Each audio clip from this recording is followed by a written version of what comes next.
Bonjour, mesdames et messieurs, bienvenue dans ce flash d'information.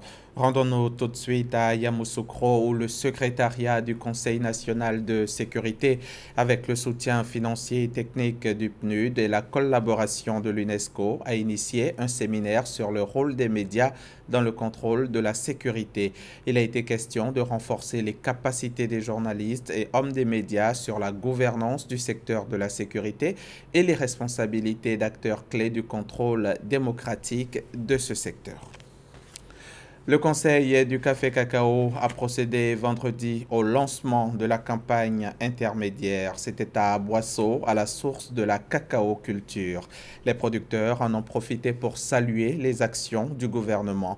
Ils ont également fait des propositions au Conseil pour une meilleure gestion des prix Borchamp. Noël Niagno. Le cacao, c'est parti pour la campagne intermédiaire à compter de ce samedi 1er avril 2017. Le Conseil du Café Cacao a choisi à Boisseau pour lancer cette campagne.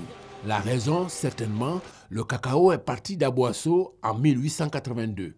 Il faut retourner à la source donc de la cacaoculture pour se ressourcer et redonner espoir aux producteurs qui ont d'ailleurs bien perçu ce message. On a vendu le café ici à 5 francs le kilo. On a vendu le cacao à 100 francs le kilo. On n'est pas mort. On vend à 700 francs, nous serons aussi à 2000 francs, peut-être l'année prochaine. La remontée du cours, c'est le souhait de ces productrices et producteurs mobilisés ce vendredi. Pour écouter les dirigeants de la filière, avoir l'information juste et faire des propositions.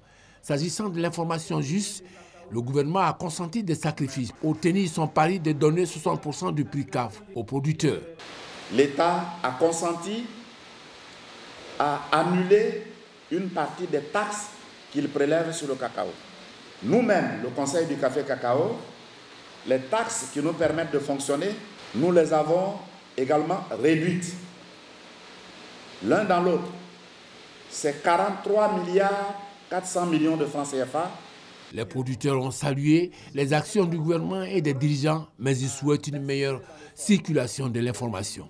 Les planteurs, moi je pense, si aujourd'hui il y a des écarts de langage, c'est parce qu'ils ne maîtrisent pas le système de commercialisation du café et du cacao. Donc moi je pense que le premier souci, c'est de donner l'information jusqu'à la base. Au-delà de la meilleure gestion de l'information, le producteur souhaite que les acquis des magasins réalisés à grands frais par l'État soient exploités pour aider au respect des prix Borchamp. Reportage signé Noël Niagno. Une réunion des ministres de l'Emploi et de la Santé de l'UEMOA s'est tenue récemment ici à Abidjan en présence du Premier ministre Amadou Gon Coulibaly. Les réflexions de cette première rencontre ont tourné autour du besoin en personnel de santé dans l'espace UEMOA, Union économique et monétaire ouest-africaine. Des recommandations ont été faites au terme des travaux et un plan d'action régional pour stimuler l'emploi dans les secteur sanitaire et social a été défini. Nous y reviendrons à 13 h. Un groupe d'hommes armés a pris depuis vendredi le contrôle de la localité de Louébo dans la province du Kasaï en RDC à 200 km de Kananga. Il s'est attaqué aux édifices publics et aux églises catholiques de la ville de Louébo. Ces miliciens se revendiquent de Kamwina Nsapou. Ils contrôlaient toujours la ville samedi soir.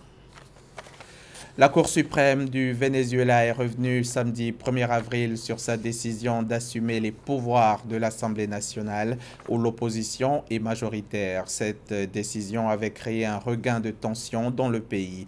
Quelques heures plus tard, la haute juridiction a ensuite publié une décision qui annule les pouvoirs élargis qu'elle avait conférés au président socialiste.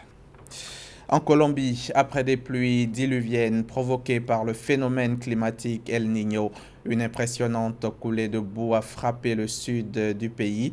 La ville de Mocoa, 40 000 habitants, a été presque entièrement dévastée. Le bilan est lourd. Au moins 200 personnes ont trouvé la mort. La Croix-Rouge a fait état également de 400 blessés et 220 disparus. Le gouvernement colombien a lancé une opération de secours de grande envergure.